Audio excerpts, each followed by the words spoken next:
Halo, selamat datang kembali di Derians di Koi 89. Kita akan ngebahas soal dunia ikan koi lagi. Hari ini gue mau ngebahas tips soal gimana cara ngebuat kolam koi biar nggak salah. Nah, kesalahan utamanya biasanya yang begini nih. Nah, yang gue bahas di konten kali ini adalah soal penyempitan kolam koi. Jadi kesalahan dalam membuat kolam ikan koi itu banyak banget ya. Aspeknya banyak banget. Tapi di konten kali ini gue bahas satu persatu aja biar gak bingung.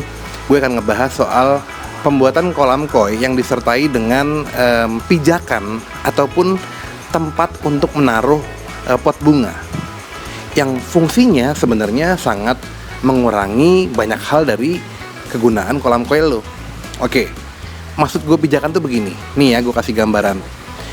Ada beberapa dari kita nih penghobi ikan koi yang biasanya yang amatir. Mau bangun kolam koi, kolamnya udah nggak gede-gede amat, inget ya, berarti kecil, udah nggak gede-gede amat, lalu dibikinlah pijakan. Pijakan tuh kurang lebih, kalau itu bukan pijakan ya, karena ini kolam dengan pijakan yang itu terpisah. Ini pijakan yang gue maksud adalah pijakannya ya di sini nih, jadi seolah-olah kayak jembatan, ada tempat kita untuk jalan, yang otomatis di bawahnya pasti ada coran semen atau kayak pilar, yang otomatis lagi tentunya akan membuat kolam koi lu akan menjadi sempit di dalamnya gitu. Ada lagi nih jenis kolam koi yang gak ada pijakan kayak gue ini, tapi di tengah-tengahnya dikasih semacam cor atasnya, maksudnya biar ditaruh atau biar bisa disimpan atau dipajang pot bunga. Contohnya kayak gini nih, ini kolam kecil gue, sayang pijakannya udah nggak ada, cuma gue kasih gambaran aja. Nah nih, yang di bagian sini nih yang gue tunjuk-tunjuk pakai jari ini tadi ada pijakan nih, 1, 2, 3, 4 kecil. Dulu sih maksud hati gue biar keren gitu, biar bisa jalan-jalan di atas kolam. Ternyata setelah gue belajar ikan koi awal-awal sekitar 3 tahun lalu, setelah pijakan ini gue bongkar, ikan koi gue makin aktif, makin berenang kesana kemari. Waktu ada pijakan ini, ikan koi gue ngumpet terus. Selain enak berteduh dari sinar matahari, juga mereka menjadi instingnya takut. Ada manusia, takutnya ngumpet aja. Ketika gue bongkar, malah mereka aktif. Jadi sebenarnya ikan koi itu membutuhkan ruangan yang plong, yang lebar, seluas-luasnya, sedalam-dalamnya, dan gak ada halangan apapun. Jadi kalau buat teman-teman nih yang punya kolam koi mau dibuat kayak kolamnya Irfan Hakim, ada akar-akaran gitu, nggak tepat ya. Karena ikan koi itu tipenya suka flashing, menggesek-gesekkan badannya. Kalau lu kasih motif-motif, akar-akaran, batu-batuan di pinggir-pinggirnya di dalam ya, akan justru mencelakai ikan koi kita yang sedang flashing, jadi terluka.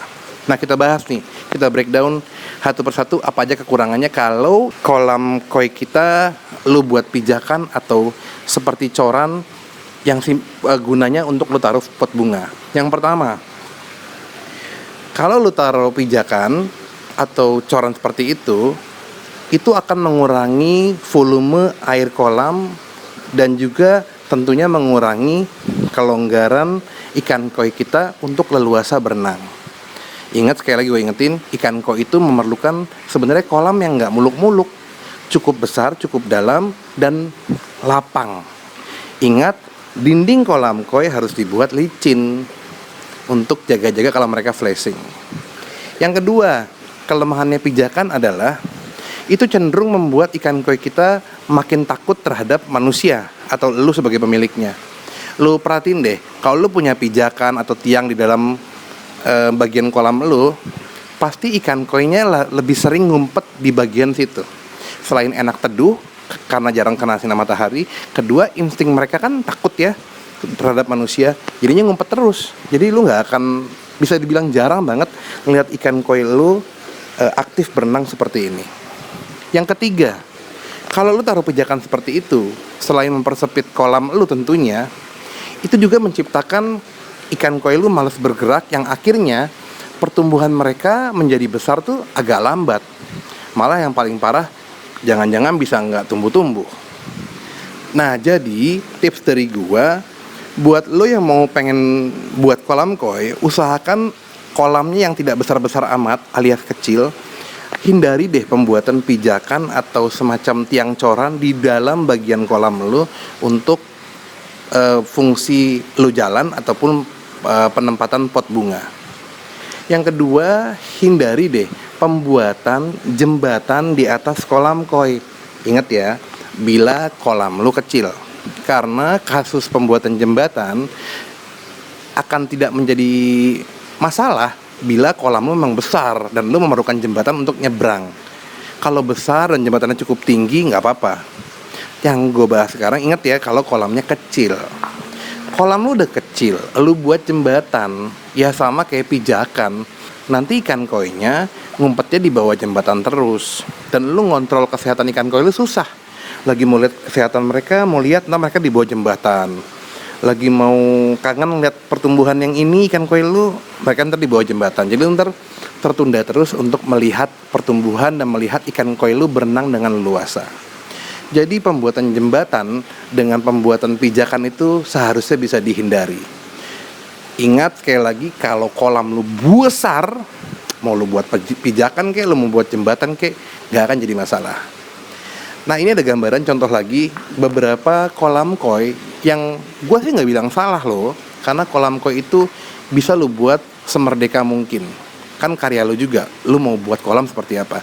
Tapi menurut gue, Derians, ini adalah contoh kolam-kolam koi yang sebenarnya sih salah menurut gue, yang bisa mengurangi keleluasan ikan koi lu berenang, bisa menekan rasa berani mereka untuk berhubungan dengan kita si manusia, dan juga malah bisa cenderung membuat pertumbuhan ikan koi lu tuh menjadi lambat. Jadi gedenya susah karena mereka malu-malu untuk berenang dengan leluasa.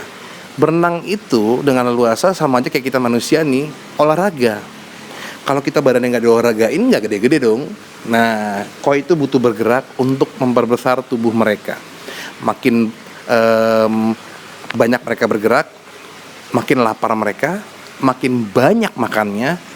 Dan kalau lu kasih pakan yang bagus, tumbuh mereka akan menjadi mantap. Nah, gitu deh, sekilas singkat aja soal kesalahan pembuatan kolam koi edisi yang ini. Nanti akan gue bahas di edisi lainnya, kesalahan pembuatan kolam koi dari segi yang mana lagi. Kita cicil aja pelan-pelannya. Ayo, jangan banyak mau ketika bangun kolam koi. Pengen naruh pot deh, pengen punya jembatan deh, pengen punya pijakan deh. Gak usah, nanti repot, bongkar lagi, uang lagi keluar. Jangan lupa di subscribe ya kalau emang bermanfaat konten gue dengan yang gue bahas. Kalau ada yang mau nanya dengan gue soal ikan koi, soal kolamnya, bisa nanya di sini Instagram gue. Follow aja ya.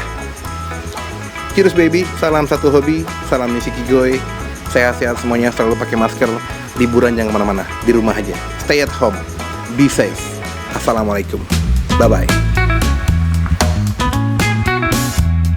Teman-teman jangan lupa like and share ya, biar kami bisa umroh sekeluarga. Terima kasih.